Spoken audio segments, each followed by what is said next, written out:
कई लोग अपनी श्रद्धा को परिवर्तन होने का कारण बताते हैं कि हमें इसने कहा, हमें उसने कहा, लेकिन श्रद्धा इसके और उसके कहने से नहीं होती है।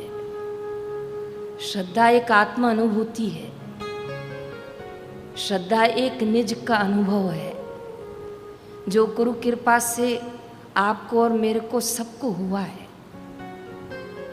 इसीलिए 10 साल से गुरुद्वार का दामन थाम के बैठे हैं और संकल्प किया है कि जब तक अंतिम श्वासें चलेंगी ये जीवन हमारा आपके लिए हो। ऐसी निष्ठा पाकर जो पूनम का व्रत भरते हैं उनके लिए मैं गुरु चरणों में प्रार्थना करती हूँ कि भगवान करे अंतिम श्वास तक ऐसी निष्ठा गुरु दर के लिए, पूनम के लिए, पूनम व्रत के लिए, अपने नियम के लिए, गुरु के ज्ञान के लिए बनी रहे।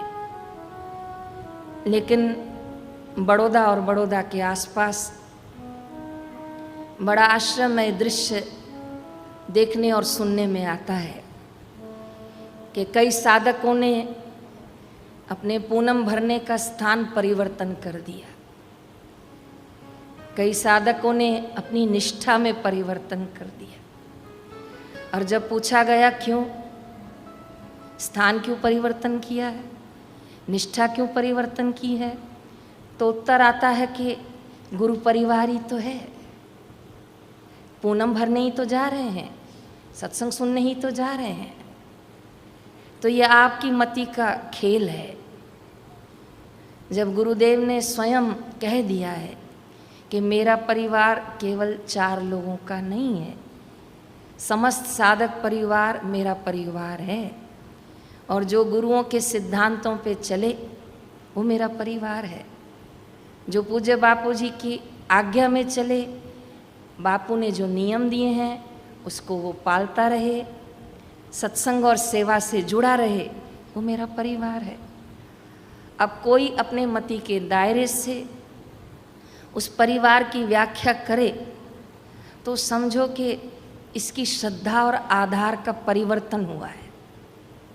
इसलिए आज गुरु पूनम तो नहीं है, लेकिन आज पावन पूनम गुरुदेव की कृपा से मिली है, तो समझिए कि हमारी गुरु पूनम के ही है। तो ऐसी पूनम पर आज प्रार्थना कीजिएगा कि हमारी हनुमान जी के जैसे निष्ठा हो।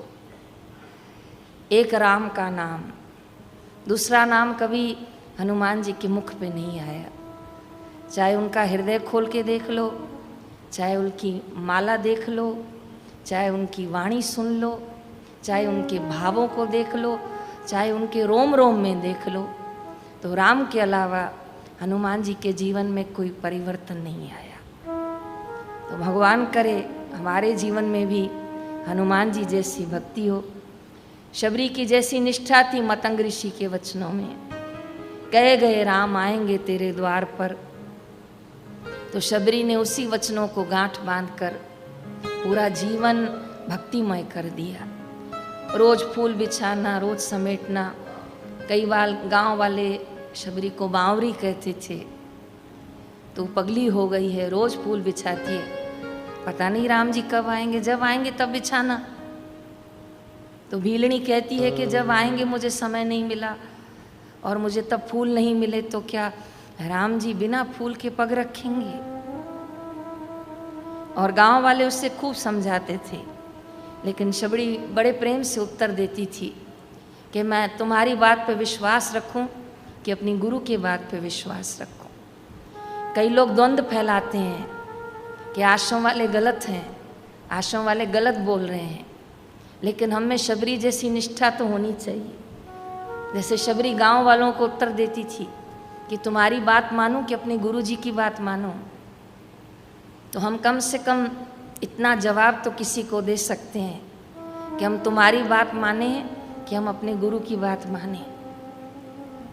तो शबरी ने जो प्रश्न पूछा था गांव वालों को, तो गांव वालों ने उत्तर दिया था कि नहीं, बात तो गुरुओं की ही मानी जाती है, संसार तो बोलता रहता है। ऐसे ही किसी के बोलने पर अपनी श्रद्धा को परिवर्तन करना, किसी के समझाने पर अपनी निष्ठा को परिवर्तन करना, पूनम भरने का स्थान परिवर्तन करना, उनकी बातों में आ जाना, गुरु के मार्ग को छोड़कर किसी और के मार्ग पे चलना, ये निष्ठावान साधक के लक्षण नहीं है। तो आज ये पावन पूर्णिमा आप व्रत रखकर गुरुद्वार पर आए हैं, तो आज भगवान से, भगवान स्वरूप गुरु से प्रार्थना कीजिएगा कि हमारी निष्ठा में द्वंद्व न हो, हमारी निष्ठा में ये द्वैत न हो, हमारी निष्ठा एक अद्वैतमय गुरुमय हो, गुरु वचनमय हो, गुरु श्री चरणमय हो, गुरु भक्तिमय हो, गुरु चरण रज शीश दय।